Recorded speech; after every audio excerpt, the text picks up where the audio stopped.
across a valley where the stars refused to sleep, and every trail kept winding through secrets buried deep. Folks were drawing maps and numbers, trying hard to understand, but the answers kept on shifting like dust across the land.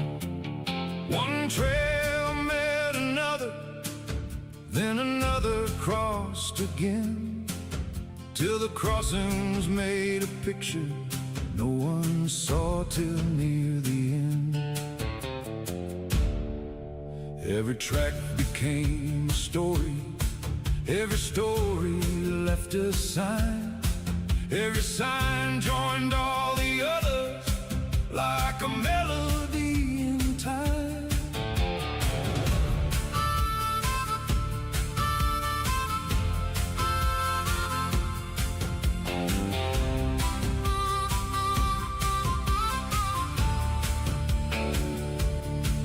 At the edge of every sunset, at the edge of every sunset, there was a record made of light, keeping every whispered story from the day into the night. When the trails grew close together, when the harmonies aligned, dark wells started spinning records, cutting grooves through space and time.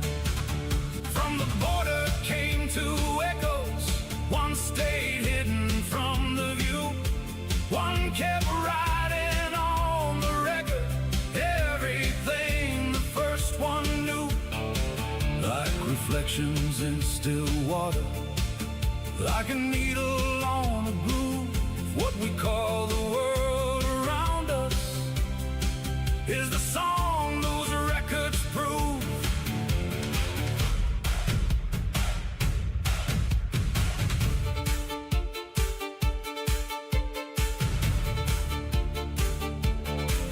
Every groove preserved a story, every scratch preserved a song, every spin replayed the footsteps that had traveled all along.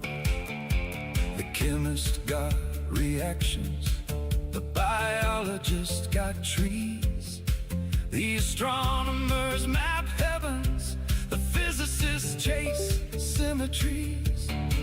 Everybody's got a notebook trying to solve the mystery. Meanwhile, information's smiling 'cause it's writing history. Every path became a memory, curving softly through the night.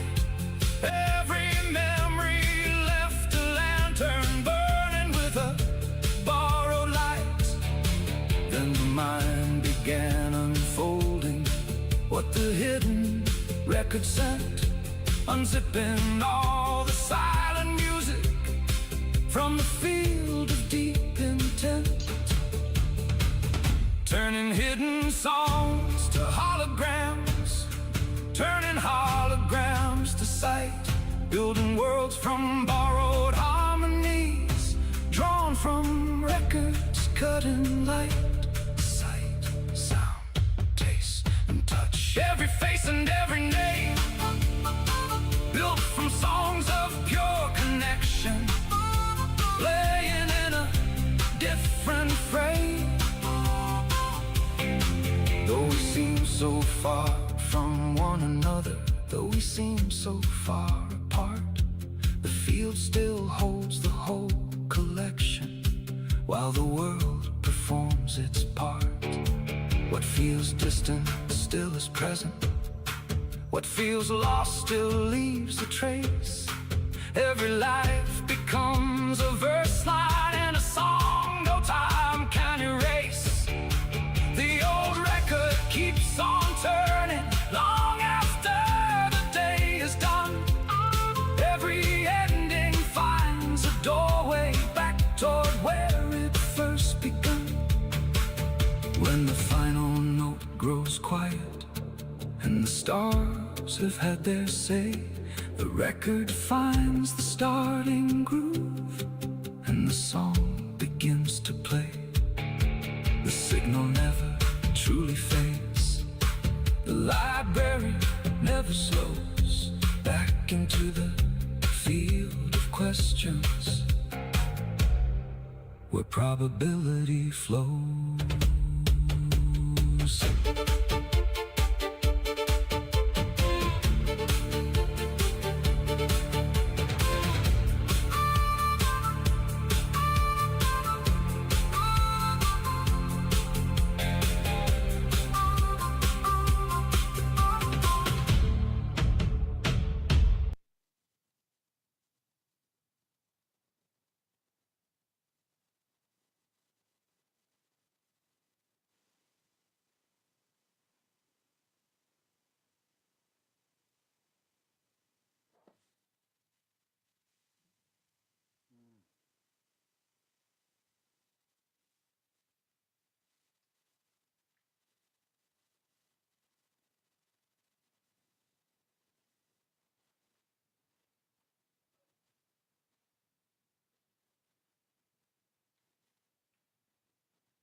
Mom, can you step back? You're blocking the whole frame.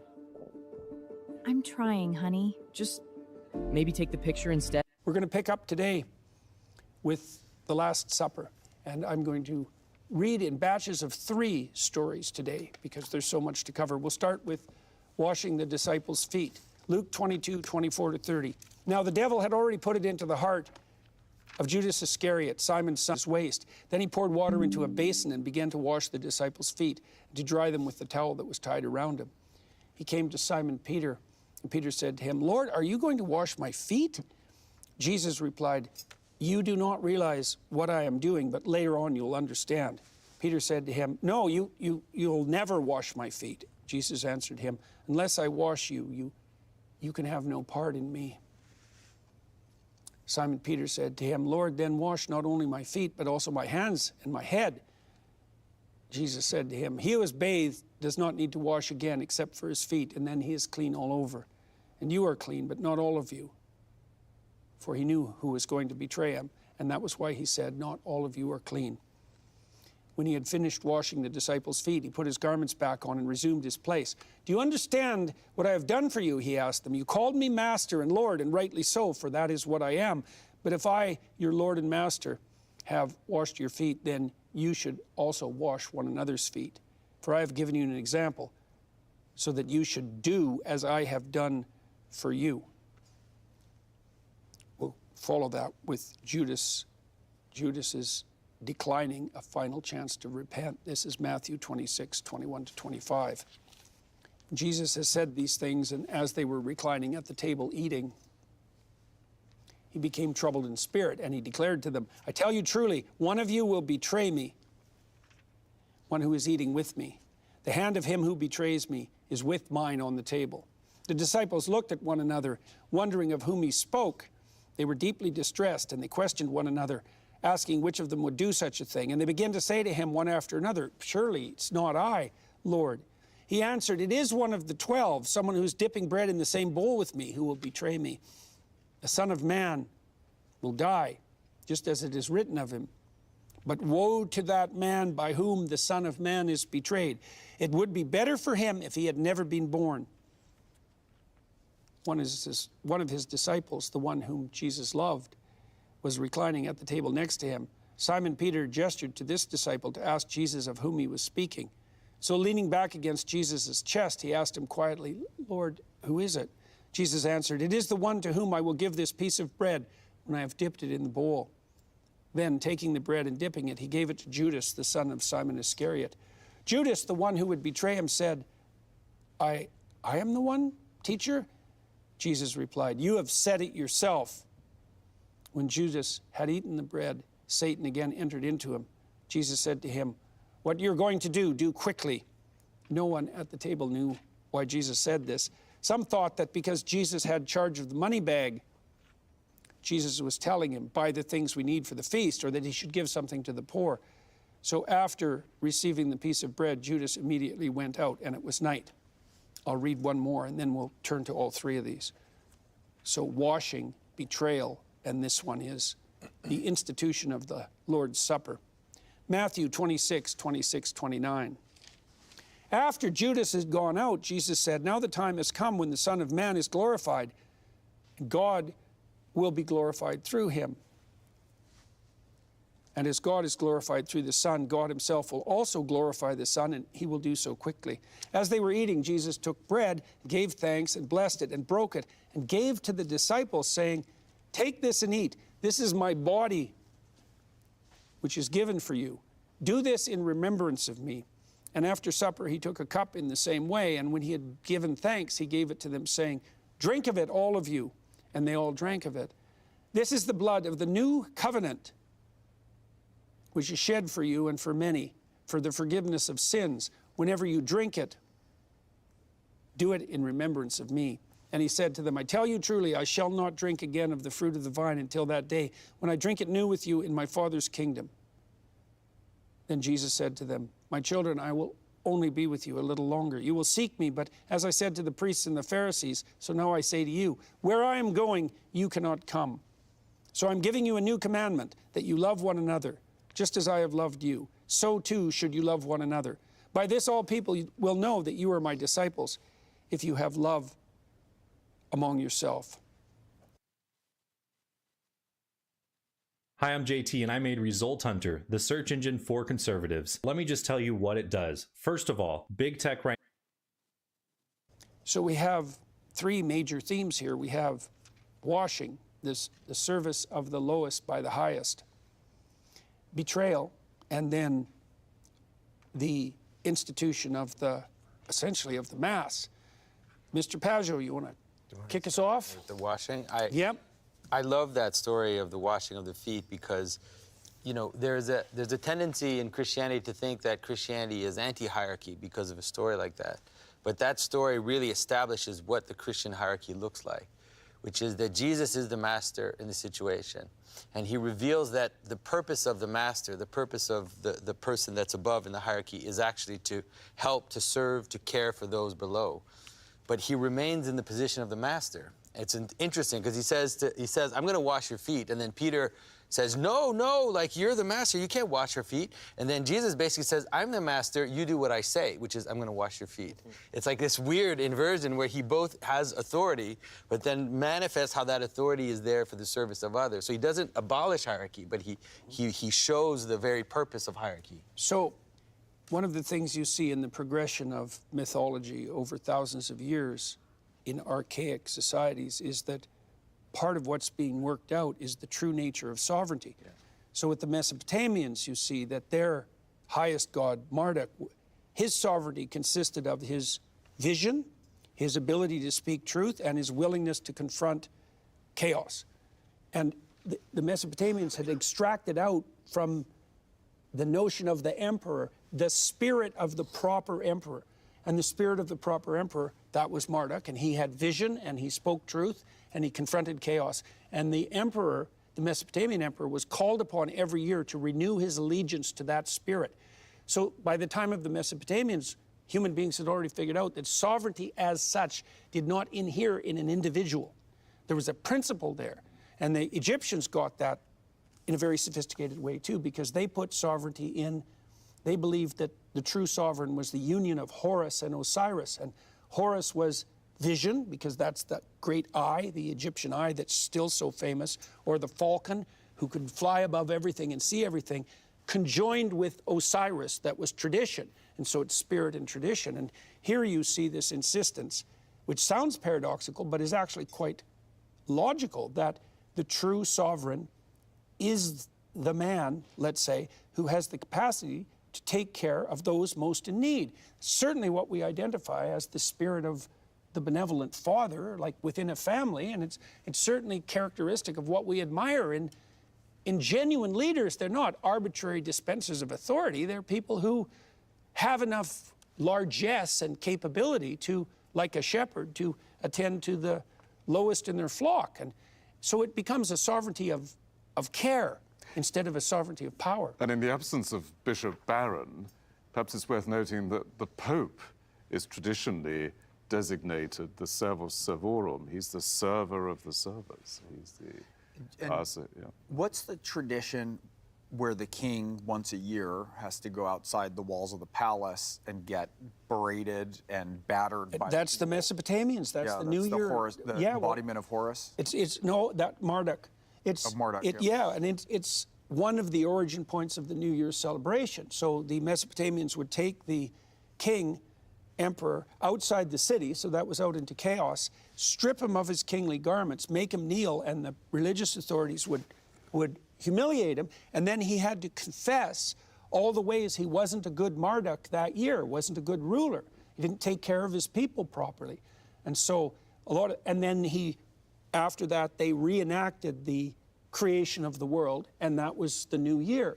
And then he'd re-enter the palace with a long list of resentments that he who he would rule over the next year if who hit him too hard. But what's powerful about this is that the relationship is perfect, because now what we have today is basically people saying, yeah, you should wash my feet, because, you know, this attitude, revolutionary attitude, where the person says, well, that's your role, wash my feet. Your powers or authority is subjugated. Exactly. But in this, what you have is Peter saying, no, we want to serve you. And then Jesus saying, if you want to serve me, let me also serve you. And that reciprocity, that's the way hierarchy functions, right? It's like, my children have to submit to my authority. I'm the father. But the deal is that if they do that, then I love them and I care for them, then it all works. But if one of those is broken, then the family is in trouble. You might say that a true hierarchy is a hierarchy of truth, right? And so that when Jesus later will be asked, you know, where is your authority? You know, do you not realize you are subject to my authority? He says, well, you would have no authority at all if it had not been given to you from above, right? And so the truth of each level is, in fact, that they are true to what is really true, which is why Jesus is able to stand outside of the hypocrites by the sheer power of the truth of what he says. There is ultimately no hierarchy, that there are no authority outside of truth itself, because it becomes an illegitimate or badly used, even if in a kind of way, the court or whatever, you know, the police or whatever you want to talk about. Yes, they have a kind of, you know, givenness of their authority that in some sense needs to be respected, but that only has legitimate character insofar as it is itself subordinate to what it really is. And it's the principle of the sacred as well, isn't it? I mean, etymologically, I think that's significant, that what we've lost is this, with the attack on hierarchy, the very idea of hierarchy in generally speaking, the modern period, is also at the same time an attack on the very notion of the sacred. Now, so that's why I think it's not just an accident of etymology or some fake etymology, that the notion of the sacred is the hieros, the tahera, the sacred things, is there in that word. So that, and again, this notion of the principle, the beginning of John's Gospel, we've got that arche. Right. So this is one of this very notion of hierarchy is so key here, because so much of what one might say, literally, the contemporary anarchy is linked to the rejection of this notion of the principle, the arche, which we've found right at the beginning of this gospel, and which continues through the crucifixion narrative, and that this is linked to the reality of the sacred. So the argument that's being made here, implicitly and explicitly, is that the logos that John describes at the beginning of the gospel, the birth of Christ and his adventures on the road, the willingness to proclaim truth, the sovereignty of service, those are all the same thing, if you understand them properly, right? They unite into one thing.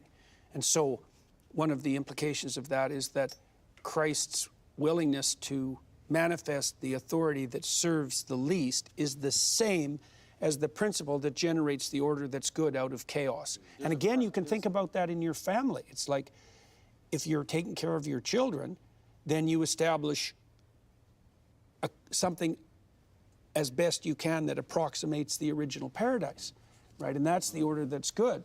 There's a constant. Oh, I'm sorry. No, you go. There's a constant parallel back to free speech. Like, it's not a coincidence that free speech tends to be, perhaps at core, one of the key core shared values here, because you were talking about the sacred, and it's like, if you don't have, first of all, there's a reason the First Amendment is the First Amendment, right? With hopes that the Second Amendment, which should hold, will be less relevant if the First Amendment holds, that you can war and combat in words first before it has to escalate. But there's also an issue in which if you don't think your own thoughts and speak your own words, then then you will be speaking someone else's thoughts. Somebody will fill that void. And the same thing is true for the sacred. If we lose the words, if we don't determine what we hold to be sacred, it's not like we lose our need to generate sacred-making things to worship. It's just going to be scattered into other things, which we're going to start to worship in different ways. Douglas, I suppose the interesting question in relation to what you're saying, and this is the inquiry I think that Jordan is constantly engaged in, is to what extent is the destruction of hierarchy or the undermining of hierarchy that you talk about proportionate to the hierarchy deviating from the principle we are discussing? That's the Marxist critique, right? Right. And they point to the corruption and say, well, of course we're going to overthrow authority. And it's illegitimate. Right. But there's a difference, there's a massive difference, all the difference in the world between saying authority can be corrupted by power and saying authority is corrupt power. That's right. Those are massively different, Absolutely. different claims. And I suppose this is my point, and I often speak about, just as an observer of these things, the dearth of leadership in our societies now. And that passage we've heard is really fundamentally describing what true leadership looks like. And yet we now live in a world that seems to me increasingly absent. Can I add a dimension to this? Because many of you, and quite rightly, are focusing in on the political dimension. But there's a dimension here that speaks to me quite personally. This is actually a teaching instance. He's teaching. And this brings up the issue that Zach Stein has brought up. He's brought up the whole question, my friend Zach Stein, of teacherly authority. What kind of authority do teachers have? And how do we determine if that authority is legitimate or not?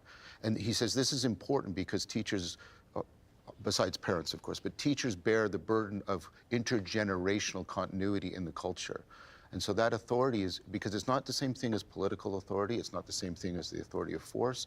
And what I find interesting here is, I think Jesus is actually speaking to something that I wrestle with as a teacher, which is how can I be in service to my students, but but I can't do that without losing their respect. I can't, right? And we've got a push on now in which the issue of maintaining the respect of your students is being sacrificed, to my mind, to the demands of service. And again, we're losing this balance. We're losing the balance between teacherly authority depends on, and this is what, I'm just building on what you said, Jonathan, right? It depends on, yes, service, but a service that is always also engendering the respect for the teacher, for the students, because that's the only basis of the authority. Yes. Well, that's all part of the disintegration of the spirit of the Father. As a spouse, a parent, or a leader, people count on you. But if you're constantly tired, unfocused, and just not feeling like yourself, how can you show up the way they need you to? That's where Merrick Health comes in. Merrick is a premier health optimization platform that uses comprehensive lab work, not guesswork, to uncover what's really going on in your body. Hormones, thyroid inflammation, nutrient levels, the markers that matter. Their expert clinical teams build a personalized, research-backed plan just for you, whether it's lifestyle changes, supplements, or prescription treatments. When you know what's going on inside, you can lead with clarity, show up with energy, and stay sharp for your family, your team, and yourself. Head over to merrickhealth.com and use code Peterson for 10% off to join their guided optimization program with your personal medical team. That's merrickhealth.com, code Peterson. Stop guessing, start leading, and start with Merrick Health. Imagine being able to build an app with your name on it, just by thinking about it. Meet Base 44, a complete AI creation platform. Describe what you want, and watch it take shape. You can plan, customize, and expand in any direction.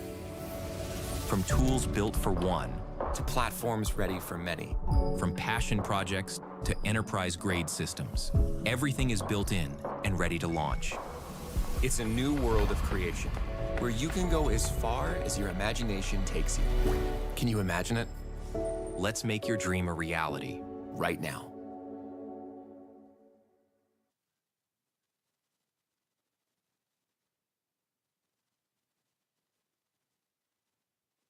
Hands would rather not get messy. They feed, they bathe, they play catch. That's why we made a baby wipe big enough to help protect them. All right, I'm going to move to betrayal, if that's... On not producing good leaders, it's an inherent problem in democracy because in order to appeal for votes, you have to promise people things. So unless you have an elevated public, you will not produce. It's not possible to produce great leaders in a democracy. But I didn't just mean at the political level. I feel that that is an issue that is across things. I mean, academia would be a very good example. Media, we could go down the list. It's not just politics that this is happening. So I have one question. Is the washing of feet a symbolic gesture on the part of Jesus, or is it something that a Christian... The head of the monastery will wash the feet of if they do it, it's a ritual. They won't wash everybody's feet. Right, so it's a symbolic ritual. Yeah. Okay. All right, so let's move to betrayal. Well, in Dante's Inferno, when Dante makes his way down to the bottom of hell, it's a very interesting narrative idea. I learned this in psychotherapy. If you have a patterned disagreement with your wife, a pattern of conflict that you both fall into, you can investigate that pattern of conflict to resolve it, and it will take you down levels of catastrophe. And there'll be something, especially if this is something that really is quite immovable, there'll be something unbelievably ugly at the bottom, like something, for Dante, something that spoke of betrayal. And Dante put betrayal in the bottommost fundament of hell. It's out of betrayal that all evils make themselves manifest. You often find this, for example. So if there is a disharmony in your relationship, it's often because one person or the other has been betrayed or felt that way at some point in their life, and that theme is echoing in your relationship. And people don't like to solve that problem because to solve it, they have to go into hell, right? And this instance of betrayal is another example of Christ encountering Satan. It's another example of harrowing hell. It's an encounter with malevolence. And of course, it's in the form of his best friend. And it's a betrayal of the principle of reciprocity and trust upon which society itself rests. And even society, insofar as legitimate authority in society serves the lowest. It betrays all of that. And that's also why Christ warns Judas that things will not go well for him. You betray the principle of trust with the people you love, you're in Cain's position. You're absolutely alienated from the best part of yourself and from society. I have a question about, so in Matthew, it says, "Then Judas, which betrayed him, answered and said, Master, is it I? He said unto him, Thou hast." You've said it. You've said it. And so is he saying that he knows perfectly well who it is? It's like, oh, is it me? It's like, no, you know. And so, but so does everyone at the table then know that it's Judas? It seems that they don't. I mean, I don't think because it's like an answer to any. So if Peter had said it, he'd be like, you know, like you know if it's you or not is basically the answer. Well, that's very well represented psychologically because someone who's betraying has a Luciferian pride about them. You see this with people who act very badly, is that part of their assumption network is that you're too stupid to figure out what I'm up to. And that's part of why you deserve to be betrayed. And psychopaths think that all the time. They're absolutely 100% convinced that they're 100% right, and that part of the reason they can prey on other people is because if everyone's that stupid, that's exactly what they deserve. And it also puts them in a state of mind like Dahmer had police show up to his apartment. Because if you're in that state of mind, there's an incredible confidence that comes with it. The cops found somebody who'd fled his apartment like screaming and half naked and delivered them back to him. He was like, oh yeah, he's had a rough night, thank you so much, and took them back in. So with possessed with that also, there's an incredible confidence that can be exuded. Jordan, that entitlement to take, sorry, John, just quickly, that entitlement to take advantage of other people is so interesting, because I feel like in some ways that was the animating motive for a lot of behavior that we saw in the Soviet Union. People would openly say this. I can steal this. We even have a saying in Russian that something is not lying in the right place, which is code for it can be taken. Right? Like this property can be stolen because it's not correctly protected from being stolen. So this taken advantage of, it almost is embedded in systems that encourage people to take advantage of it. So Jordan, can I ask you a question? We're talking about the dark side. I mean, you've worked with people at this. How do people come back from betrayal within a couple's relationship? What is the light that can reach them? Well, I know sometimes they can't. That's very good, Jordan. Yeah. Well, they have to establish a new covenant. How do they do that?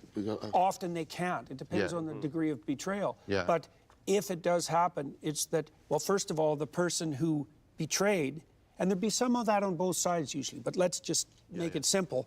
Sexual betrayal, let's say, or betrayal of intimacy. First of all, the person who's done that has to fully account for what they did. They have to explain it to the person whose trust they violated in complete detail so that there's no doubt left anymore. I need to know everything that you did that was wrong. Okay, now I need to know why you did it. Now I need to know why I should believe that you changed. Now I need to know what you're willing to offer me as a new arrangement. So it would be something like reestablishing the sanctity of the marriage. And, you know, that can happen, and it happens in small ways when within the confines of a couple's life where people betray each other, you know, in relatively small ways, not sacred ways, let's say, and you can recover from that. And you do that partly because you want that extended to you because you know you're an idiot and you're probably going to make a mistake too. The more fundamental the betrayal, the more difficult it is to atone or to confess and atone. But that confession and atonement, that is a precondition for establishing the new covenant. That's why the statement, I'm sorry if I hurt you.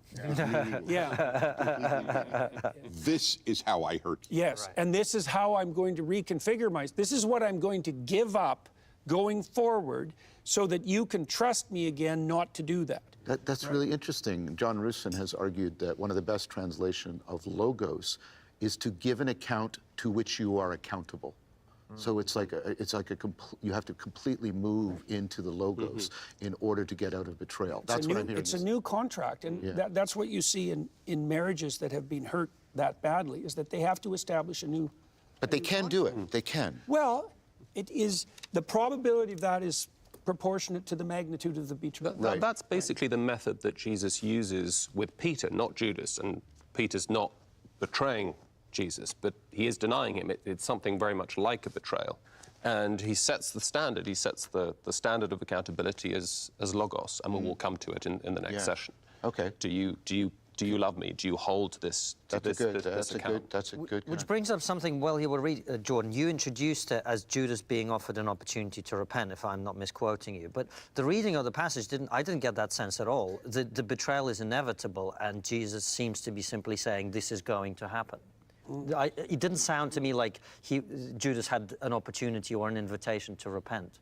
Yeah, I think that in this case, what we're seeing is Jesus judging him while he is giving him, saying, do this, but also, you know, it's like Jesus is manifesting himself as the master of reality. It's like the difference between him judging Judas and Judas doing his own will is collapsing together. Jesus sees what Judas is freely going to do. It's also feeding him when he says it's the last time he has a chance to not go down the this food path. part is crazy. And he feeds him as he says it. It's like, take my body now. What's going on there? Because as soon as he takes the morsel, Satan enters into him. Right? That it's is the complete reverse of what we're supposed to see with the institution. Well, before communion, we say, let this be not to my condemnation, but to the healing of soul and body. With this idea that even communion itself is a dangerous thing if you don't take it with the proper spirit. It is to your condemnation. That's why in the liturgy there has to be the peace before communion. There has to be complete harmony. I guess what I'm asking is, why doesn't Jesus say repent?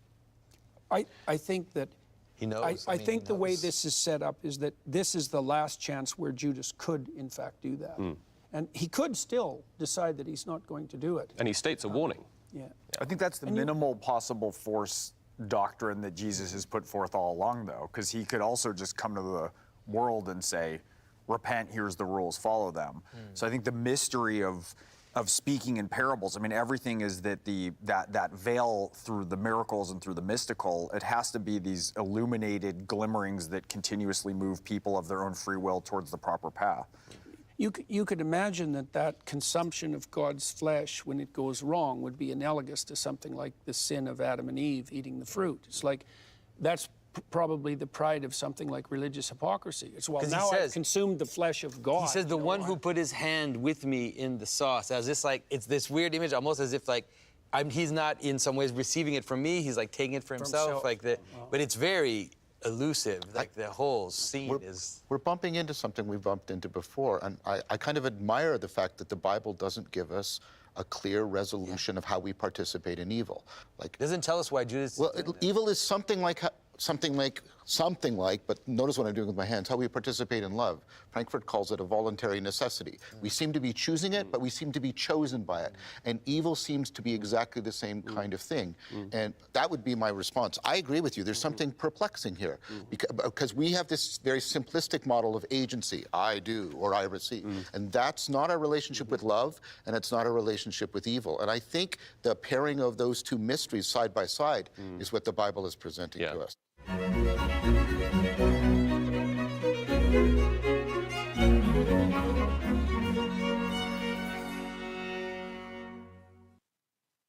That's the sound of an American oil company hard at work. Want to be a part of it? Listen up. Hello, my name is Adam Ferrari, and I'm the CEO of Phoenix Energy. I look forward to you joining us at our next webinar where you can drill deeper into our bond offering. We currently offer 2 investment opportunities, a private placement bond offering for accredited investors with target annual interest rates between 9 and 13%. Also, we offer a registered bond offering open to both accredited and non-accredited investors with rates ranging from 9 to 12%. Our daily production rates have risen as high as 39,000 barrels of oil per day. We've sold more than 10 million barrels, and we're just getting started. Sign up for the webinar and start your journey with Phoenix Energy today.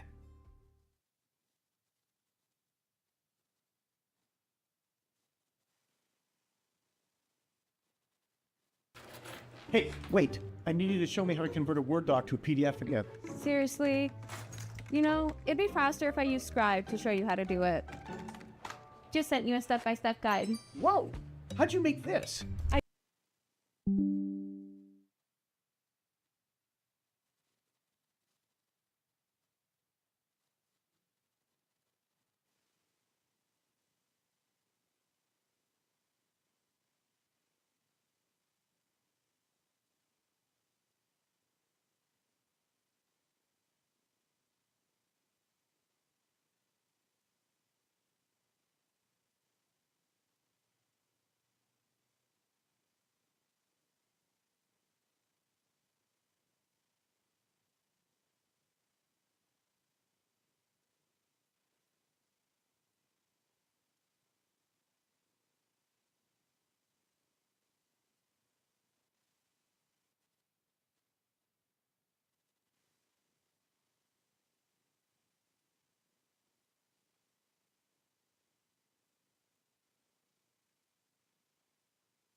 you